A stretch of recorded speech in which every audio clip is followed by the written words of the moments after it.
Empathy. In a time of stress or decision making, it goes a long way in making someone feel cared for and understood. What if the business providing our services, our flights, meals, etc., were already thinking about our wants and needs and laying out options that apply to us? This kind of consumer-focused empathy driven by user data is the trait that Genesys CEO Tony Bates deemed so important that he made it a part of the corporate decision-making process. As Tony describes in this podcast and in his book, Empathy in Action, times have changed in terms of what consumers want and expect from companies that provide services to them. On this episode of IT Visionaries, Tony explains how he and Genesys discovered that the addition of empathy alongside efficiency and effectiveness has led to better outcomes. He describes how empathetic policies do more than bring a better customer experience. They also foster better culture throughout your business. Bates shares that adding empathy in interactions with colleagues and employees goes a long way in creating a great culture. Enjoy this episode. IT Visionaries is created by the team at mission.org and brought to you by Salesforce Platform, the #1 cloud platform for digital transformation of every experience. Build connected experiences, empower every employee, and deliver continuous innovation with the customer at the center of everything you do. Learn more at salesforce.com/platform. Welcome everyone to another episode of IT Visionaries, and today we have a special guest. His name is Tony Bates. He is the chairman and CEO of Genesys, spelled Genesys. Tony, welcome to the show. That's great. Thank you. Thanks for having me. It's great to be here. All right, right out the gate, we want to always let our audience know exactly what it is you're up to. So can you tell us, what is Genesys and what does it do? Yeah, Genesys is really the leader in cloud-based experience orchestration. And let me just outline that for you. And I hopefully we'll talk a lot more about this. But essentially, Genesys has had a long history of leading innovations in the customer experience space. And today we're really focused on delivering these empathetic, personalized experiences for our customers to deliver to their customers across all forms of engagement. And so we're really excited because it's not just about the technology, it's really about transforming the customer experience and the employee experience industry. Yeah. And so that's definitely a broad category. Give us an idea so that like our audience can understand this, because I was describing this to one of our team members and I said, Genesys, you probably don't know it, but everyone you call for customer service or talk to get help with something from a product or a company is probably using Genesys. Like it's got a lot of customers. Give us an idea of when you say you're going to improve that empathy in action, that customer experience, that employee experience. Tell us how people interact with Genesys. Yeah, so Genesys typically provides software to the largest companies on the planet. So we have about 7,000 customers, a full range of customers from small, medium, all the way up to the largest enterprises in the globe. With 55 of the Fortune 100. And to your point, the primary method is any form of engagement typically you'd have with customer service. We provide that software. So think about when you connect through a voice channel or a digital channel, or maybe you have a bot that you need to string the experience together. We provide that software, and we do it in a bunch of different ways. Sometimes we provide the software and the customer runs it. Some are, think of some of the large consumer-based companies out there, they will use this software. Sometimes we will provide the software and the service, particularly in our cloud services. And what we're really doing is trying to create an end-to-end experience. So when a customer of one of the businesses that we serve interacts with that business, we have a full view into every part of that experience, how many times they've connected, what the issue they might be dealing with, whether they were cross-sold or upsold a new service. We keep all of that history. And when I'm talking about empathy and personalization, we're actually learning those interactions, using those signals, and then we're trying to understand and predict the best way to engage you, for example. What's the channel you like to be engaged on? How quickly do you need to be escalated to a customer service agent? Maybe you're comfortable in a digital channel. And then from that, we keep learning, and then we keep iterating on that and getting a better and better experience for the end customer.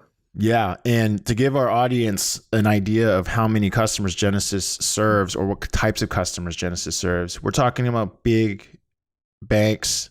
We're talking about huge travel companies like Singapore Airlines. We're talking about consumer products like Whirlpool. We're talking about massive companies like Microsoft. So financials like Quicken. So I'm just reading some of the logos off the page. So really a huge array of customers and kind of like industries where like, for example, I'm just guessing and assuming here, but you have businesses like in travel where, when a storm comes or something like that, all of a sudden it's like a bursted demand, like tons of people need help, to probably some businesses that don't have those bursts, but like you have all kinds of like dimensions you have to plan for in regards to like how to handle these equations.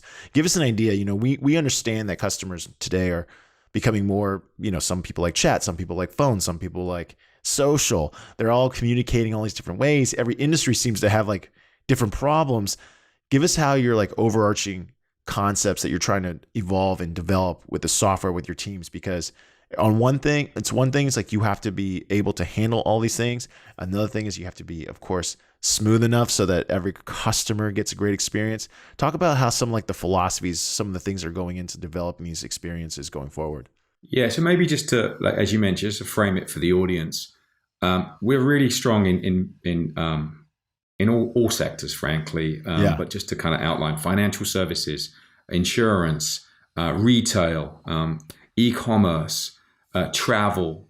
And in all of those sectors, every company ultimately is looking to provide a differentiated experience to their customer, right?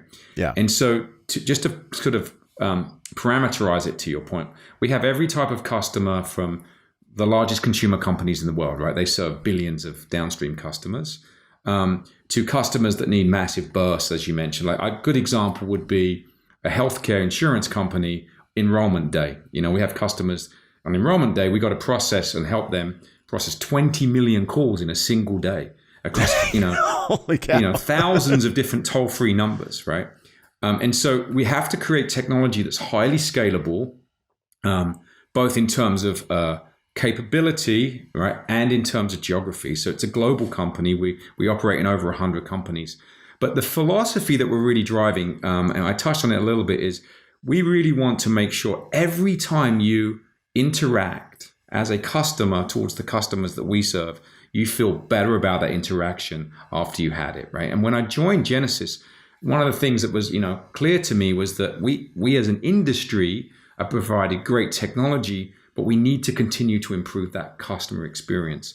And so the way we think about it is we take all the signals, right, whether that's coming through voice, whether that's coming through social media, whether that's coming through digital, whether that's coming through a bot, and we take those signals and we try first to understand, the fidelity of that signal. How good was that experience? Sometimes that's measured in a survey. Sometimes that's measured in real time in AI. Then we try and predict how we can make that better. Yeah. Then we act on that the next time you do it. And from that, then we continuously learn. And that's the underpinning of the way we think about architecting the products at Genesys. This is what we call experience orchestration, that I mentioned earlier. And it's really in the service of what I think about is a brand new category, which we call it experience as a service. Ultimately, what we're trying to do is we want every single time you, as a customer, or by the way, as an employee, particularly say an agent, you are armed with better and better information to have a better and better experience. And it's a continuous learning cycle, if that makes sense. And for example, just to kind of put it in sort of a plain way to think about it, I think the world is really moved to an experience economy. And all of us have very high expectations as consumers, right? In fact, we're very, very quick to switch if we have a bad experience. There's lots of choice. But we used to sort of think about the end customer sort of as a cohort, right? Or a certain type. There'd be a millennial or a digital native or a boomer. But it turns out, particularly because of the pandemic, that's kind of gone away. My mother, as an example, is just as digitally savvy in some ways as I am because she was forced to be, right, through the pandemic. So she doesn't get to go to the retail bank to get her money out. She doesn't go to the grocery store. She has to order online. But she's probably going to want to be served in her experience quite differently to me. A perfect example would be I'm very comfortable online, changing my password when the time comes. That's a very stressful moment for my mother. She may need a very intimate, one-on-one, human-to-human interaction to do that. So part of what I'm getting at is when I think about this framework is every single person deserves, and we should be able to deliver with the technology that we're now enabling, a truly personalized and empathetic experience. And empathetic really talks to about the more I know about you, more about the history and the context, the better I can serve you, right? After all, at the end of the day, everyone's situation is different in the moment of interaction that they have with a business or frankly in the workplace. That's a great point. And what I'd love for you to do is kind of explain how a customer would feel this new upgraded experience. Because, as someone, so I always age myself in the show, which is not a problem, but I'm in my 40s. And when I think about, we got to, people my age, we've seen it all, right? We've been on the phone with those companies where you seemingly have to give your account number to 25 different people before you can get any solution solved. And everyone's been on that frustrating side of things. I think we've seen better experiences kind of start making their inroads into different companies. You can definitely, we all know it. We might not think about like couldn't stack rank it, but we probably, like you said, our behaviors and habits are leaning towards businesses that give you those better experiences. When I think of things like, how quickly do I get served? How easy is it to subscribe, to unsubscribe, to cancel, to change your plans? We're all leaning into those companies that kind of fulfill those experiences. Give us an idea of how this really specified, tailored experience that you mentioned, using technology to recognize who I am. Because I think about this like, I'll notice this at one of the airlines I fly. Number one, I was trying to quantify why I choose them. And number one, they're quick to chat me flight options, when my flight gets canceled. The other airlines don't do this. Like they literally send me, hey, your flight's been canceled. We could book you on this one or this one. I'm like, huh. That's pretty convenient. I'll take that one, right? And so that's like, I know there's a lot of technology behind that because it seemingly is preemptive, and then other companies aren't. But that's my example. But I'd love to hear some of your examples of how these experiences are getting better because AI and some of the technology toolkits and integrations are now occurring. Yeah, I mean, firstly, I just want to kind of ground in the same way you said, like a lot of the.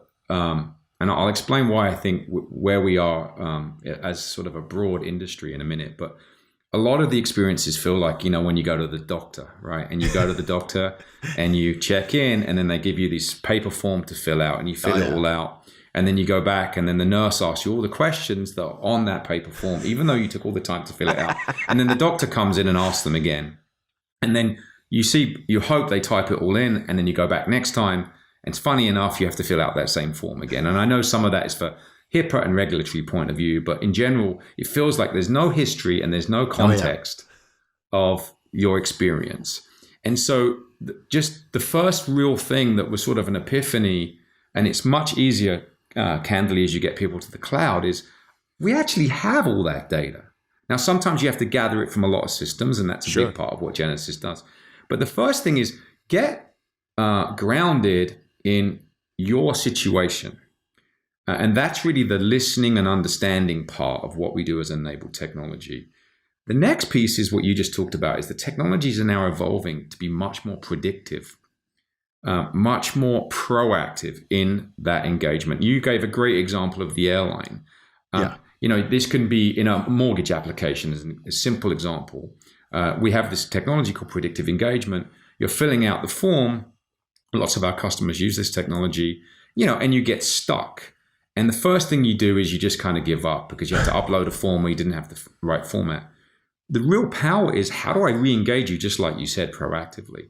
And how do I re-engage you in a way that is comfortable for you, right? Rather than saying, well, you got to upload my app, or I only work in a certain social channel or digital channel. So the next piece was putting that together, right? Giving more ways to engage. And then the last piece is, of course, figuring out that, okay, you fell out in this part of the mortgage app. I know how to re-engage you, but also how do I take that learning and feed it back to make that flow even easier and more friction, less friction in the approach. And so that's kind of the underpinning. What I wanted to mention, though, is the example that you gave is your example. Yeah, that's one thing I noticed.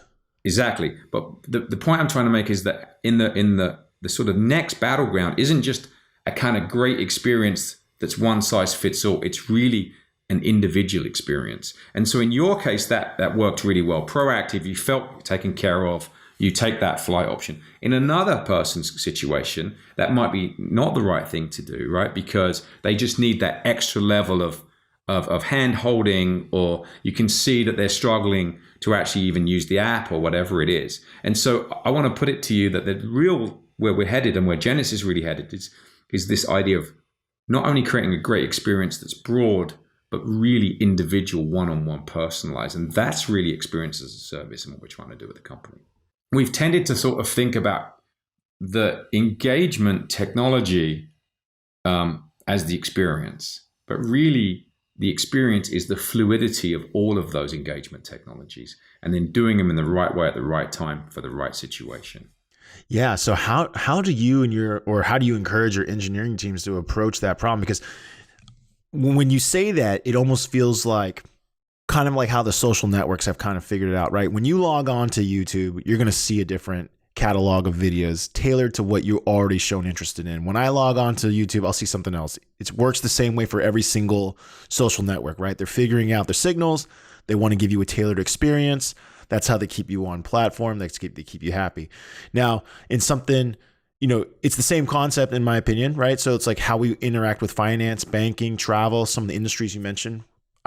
I can totally see that we all lean towards preferences. Me, I like making binary decisions. I don't like talking to people. Like, that's me. So I know that in if there was let's say a callback option and it wasn't offered to me, I wouldn't even notice that. Like, you know what I mean? Because right. I wouldn't choose. That's not what I would choose, or certainly I wouldn't ever hold. I would, but like to your point, most people, when they're served these tailored experiences, they don't actually know that it's even happening because they don't know the alternative. They only know that this is just good. Give us an idea of how your engineering teams think about how to approach this, because certainly there's a lot of toolkits available to do this. And talk about how maybe you encourage exploration of new innovations and technologies to be like, hey, if this can deliver experience, we need to figure it out.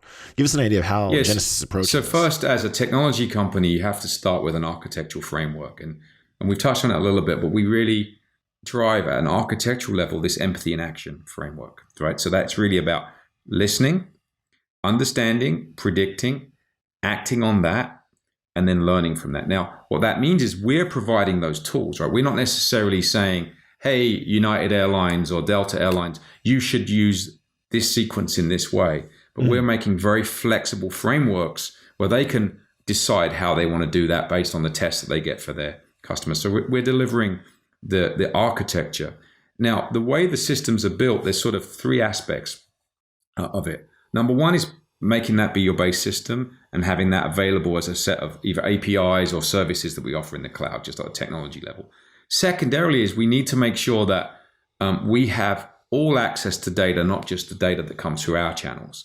So having a really tight, deep coupling to the large other software stacks. So a big part of what Genesys has done is really enabled a large ecosystem, the Salesforces, the Googles, the Amazons, the Microsofts, because there's all these other signals that you get in terms of the data, whether it's CRM, HCM, if it's like the employee side of this. That's a big part of what we do. And then on top is really thinking about each one of these as an individual platform. So at Genesys, we obviously focus primarily on customer experience. So we have a big offering in customer experience, but we also have a big offering in employee experience. Because if you think about the agent experience, just as one version of that, they want all that same information that the customer, and it's really fusing. And I'm really passionate about this sort of blending of the customer and employee experience. And then on top of that, you start to think about, okay, what's analytical tools that we can give? We just recently acquired a company called Pointerlist, and that's really about giving you an end-to-end view of that experience orchestration. So it's really tools and services that we can then put in the hands of our customers. Now, to your broader question, you do need to go deep. You need to understand the customer. You understand their use cases, the vertical nature of those use cases, of how they differentiate using our technology. So it's an iterative, deep relationship with the customer. But that's how we enable it. And then we encourage engineers to innovate.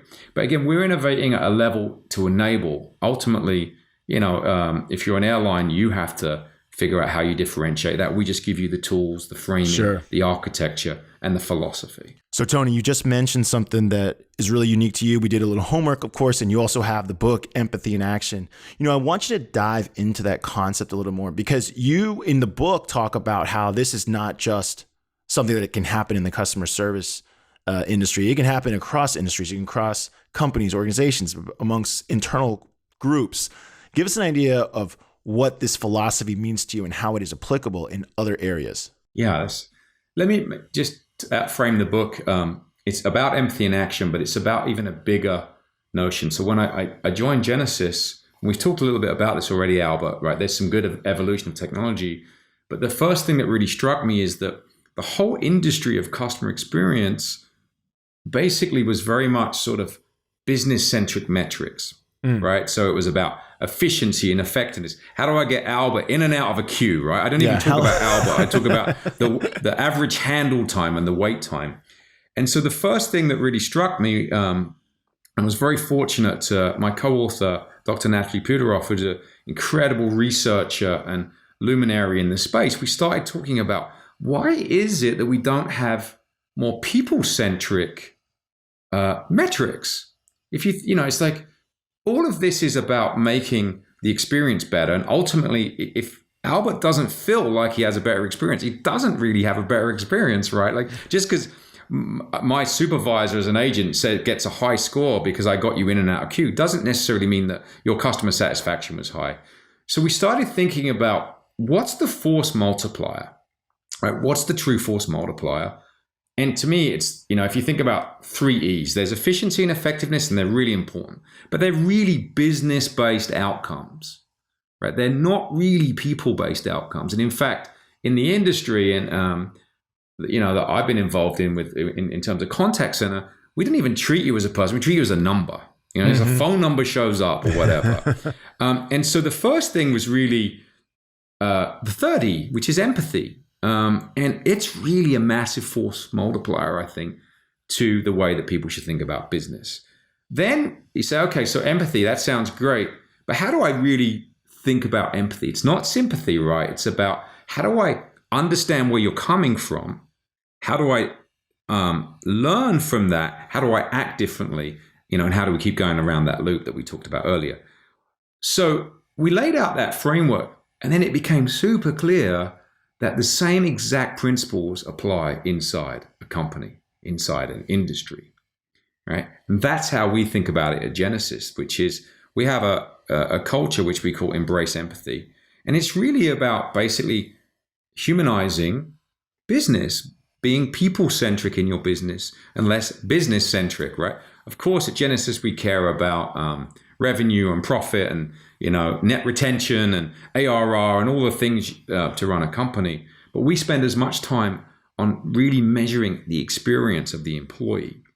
And one of the things that sort of hit me through this was we have to focus on customer experience. The same principles apply for your company. After all, if you feel like you have a better experience at the company, you're probably more likely to stay at the company and more likely to grow with the company. And if I promote an empathetic continuous learning environment, you will embrace that and then pass that to other peers and maybe if you're a manager to your employees. And then from there, what really sort of hit me is that we've even been sort of treating employees as assets, almost like hard assets, right? And yet they're really the brand ambassadors. They're really the showcase of the customer experience as well, especially when you touch a human. And so it really blurred in and blended together. Now, what we've done with it, just to kind of outline that for you as in the book, and I hope people enjoy the book and take the time to read it, is we lay out a framework. We show that there's now technology that can help enable that. And we also provide the ability for you to assess kind of where you are on that journey, right? Because it's a continuous journey, but just by kind of looking at that, it's a great way to reflect. And we really hope it starts an industry conversation ultimately about reframing the way you think about your business. Less business-centric, more people-centric at its highest level using the empathy in action framework. I totally agree. And as you were talking, I kept thinking to myself in my head, like, that's one of those things that it's easy to say, probably hard to do, right? And be more empathetic. Okay. How? Right. And in the book, you talk about some, there's force multiplier technologies that exist today inside of artificial intelligence, cloud-based solutions that can help make this come true. You mentioned yourself that you kind of have measurements and tools and processes to help measure empathy, to kind of understand where people are coming from.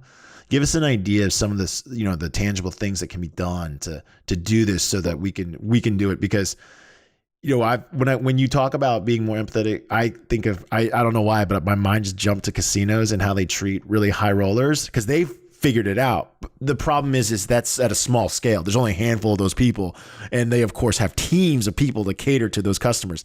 That can of course happen to all customers, but how can systems really apply it to like all customers as well as all employees? Like you kind of have a framework. I'd love to hear some of like the tidbits of how this can get done. Yeah. I mean, here's a few things I would say. First, there's a recognition moment, right? You have to wake up and transform culture, just at a company level. And that starts at the top. So that's from CEO on down. You have to walk the talk. You have to make sure that those behaviors are valued. We really have three big cultural values: embrace empathy, what we call fly in formation, which really means act as a team, and then go big. So innovate, be aspirational. The sub bullets matter though in terms of how you behave, right? Which is, it's not enough just to say I'm empathetic. You actually have to use that framework. You have to put yourself in the shoes of another employee. And I know for myself growing up, there are a few times, and I really tried not to do this, where you get caught in the corporate trap of judging someone, even though you don't really know what they do. It's like, I don't know, like they don't seem to be working as hard as me. Yeah. But really that's just a broken concept, because you really don't know, and it's something I learned from my mother. It's a cliche maybe, but never judge someone until you walk a mile in their shoes. But it's really true. And so that's the first thing, is setting the tone and the culture, walking that talk and instilling that. Using this framework as sort of a default position, always go back to those principles. If you get stuck, there's a conflict between functions, or for example, you're getting stuck on a decision. Use that process all the time. Then on top of that is reframing the question, and this is a little bit of the tools we use. So if you go back to kind of efficiency and effectiveness, if I measure, I'll give you an example. Genesys' billing process. You may say, well, that just feels like something should just work. But you know how much agita all of us feel around the bill? Like, let's take our cell phone bill. Yeah. We don't know. All right. So what we introduced is this concept of every single question you ask and everything you measure, you should measure around these 3 E's. Now, for some transactions, part of an end-to-end process, maybe it's much more interesting just to have high efficiency, high effectiveness, and low empathy. But what we do is we actually measure, we ask the question of what matters to you, we weight that, and then that adjusts the experience. And a tangible example is completely changed our customer service approach by really measuring those 3 E's versus just the first 2. Now, in the industry that we're in, the common methodology that you hear a lot is a Net Promoter Score, right? Mm-hmm. And some of your listeners will know it quite well. NPS. Think about that as a concept. It's not really measuring the experience. It's how did that last transaction land on you? You didn't say what was it. Let's say you say it was good. What was it about it that was good? So I'll do more of that. What was it about it that was bad? I'll do less of that. But really double clicking even further, it's like, what is the emotion that it basically puts in you? So I know it's a little abstract, but we have that methodology where we're now developing that. We're now applying that to our product development strategy, to our services strategy, to our end-to-end processes in the company. That's always a good start, right? Like the way you talked about it, which is the first thing is you have to value the measurement of these things in order to even begin to get down that path. Because so many people talk about things that they want to do, but then because there's no framework to measure it, they don't ever get to where they want to go. And this framework that you have has to be I'm sure it's adopted by all groups. Give us an idea of how like the CTO or the product division, how they put this framework to use, because it's one of those things like you were just mentioning, right? Of course, there's business metrics that are there. So like if I'm in product and I'm trying to engineer a better experience, I know that I have to ship product. It's got to do, it's got time. I'm sure it's got costs. It's got those things. So then I come to you and imagine I work for you and it's like, Tony, I want to introduce this new thing. I think this can help us measure empathy better. Here's how.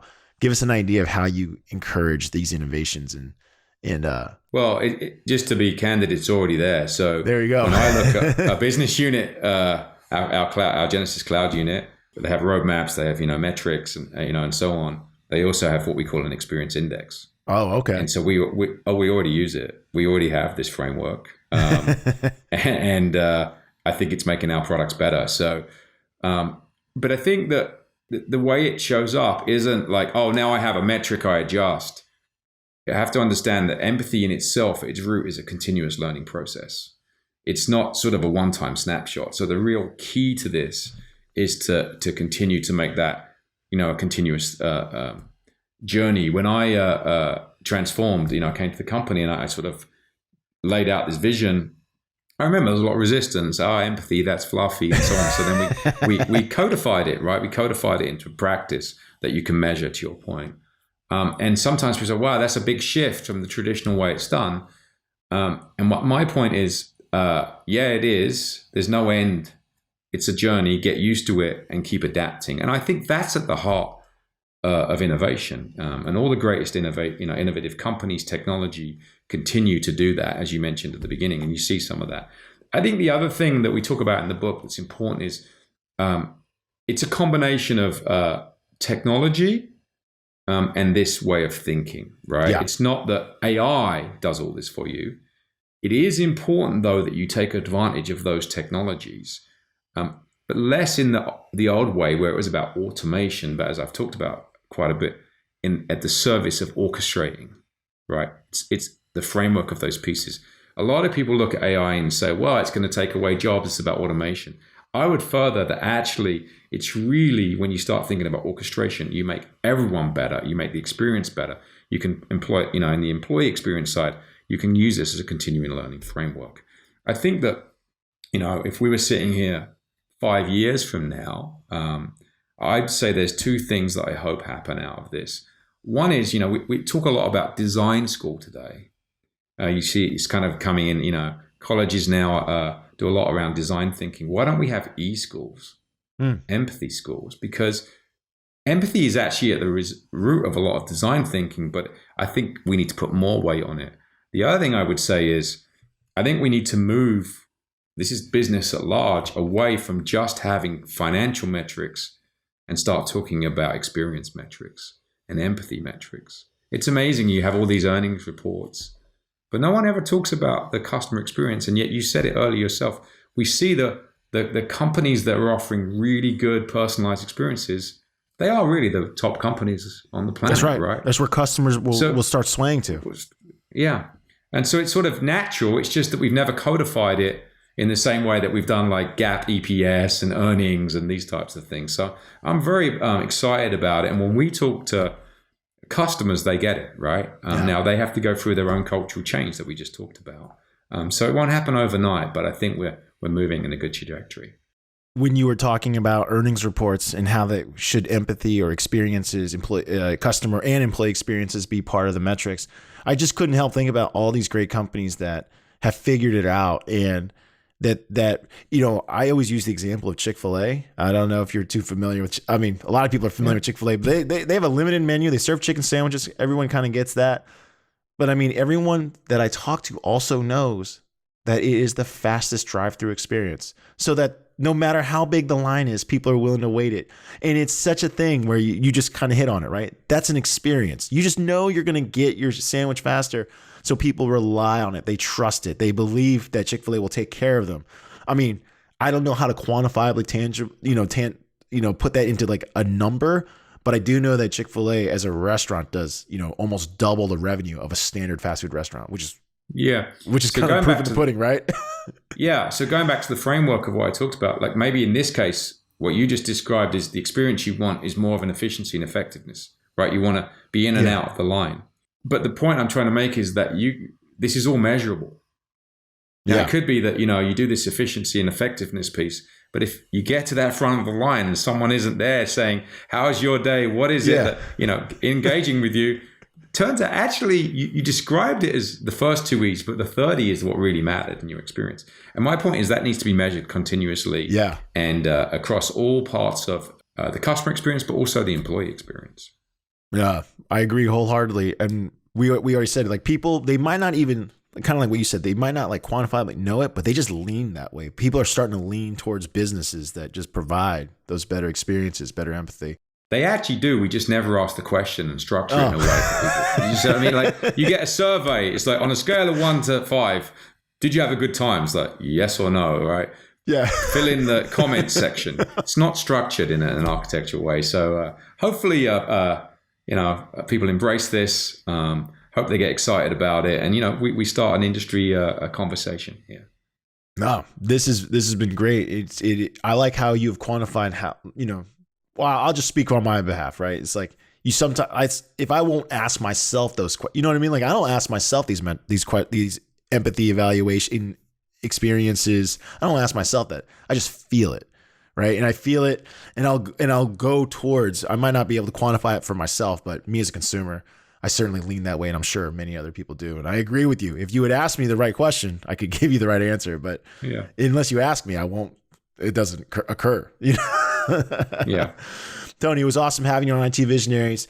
It was great hearing how you're approaching the industry at Genesys, a lot of your frameworks for how you think and measure and build culture and towards that empathy, towards that experience. So it was awesome hearing everything you had to say. But before you go, it is time for the lightning round. The lightning round is brought to us by Salesforce Platform, the #1 cloud platform for digital transformation of every experience. Tony, this is where we ask you questions outside of the realm of work so our audience can get to know you better. You ready? Yep. All right. You had a lot of leadership roles throughout your career, really exciting companies. There's one that I jumped to. I saw because I was like, dude, that's exciting. GoPro. Give us an idea. What are some of like the most memorable experiences in your career that you think have helped you build this empathy framework? Yeah, I mean, I'm very fortunate, Albert. I appreciate you bringing up GoPro, but to have worked across many different industries in technology. So I started in routers at Cisco, and I had this opportunity to lead Skype, so really do large-scale consumer applications, and then consumer hardware at GoPro, and then, of course, coming back to my kind of roots with enterprise software at Genesys. I think that they've all been incredible learnings. I would say my time at Cisco, just to be candid, though, probably informs a lot of the way I think. And I was there just for the audience. I joined in '96.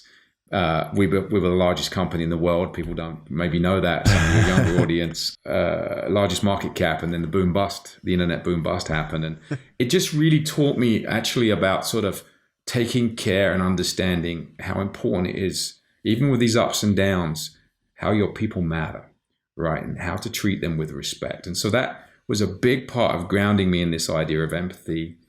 And I think the other one that sort of really stands out in many ways is GoPro and Skype kind of combined, because it gave me a unique view of just how important the consumer experience is to the tools that you deliver, but also how fragile it is, right? And how important it is to stay current. So we talk a lot about that in the book, about this idea of blind spots. And, GoPro was an incredible journey. We took it public. We had a great, IPO. And then, we sort of struggled because we missed a couple of products. And we had this whole shift with sort of mobile taking over the world. And how do you sort of become that everyday product? So I would just say it's a whole collection of those things. But I was so fortunate to work for John Chambers for a long time, and he taught me the power of understanding the customer needs, the power of looking around corners, the power of communication. My time at Microsoft really taught me about the power of understanding the data. And so I'd say they've all been, ways to inform kind of what we're doing at Genesys, and I'm very grateful for some of these great mentors and leaders who've helped me learn along the way. What about books? Are you an avid reader? Do you read outside of Do you read about leadership, or do you tend to read about just general casual reading? Like, give me an idea. Are you a big reader? Yeah, it's a great question. I would not say I'm an avid reader. I'm a selective leadership book reader. When we approached the book, it was quite challenging for me because I'd never done something like this before. Again, I have incredible co-authors, so helped tremendously sort of with the process and really especially the research that we put into the book. I like to mix. I mean, if you wanted to say, if I'm sitting back on vacation, I like to read highly grounded fiction in history. So, vis-a-vis stories, because I think that those types of writers who do that extra effort, do this extra work to kind of make you feel like it's real because it's grounded in all this history, but at the end of the day, it's a great story, is a little bit of probably what informs when I think about vision. My favorite book of all time is a book called The Eight by Catherine Neville, and it's about the number 8. And I'll leave it there because I hope some of your readers read it, but how 8 is such a powerful number throughout the whole of history. Okay, I'm very puzzled because it sounds so simple, yet it sounds so like, I don't know, like mysterious. Like, why would 8 be more special than any other number? Well, think about 8 on a chessboard, and then you start to think about how this kind of shows up in many different parts of history. So it's very interesting. Oh man, you're good at leaving cliffhangers. Now I got to go check that out.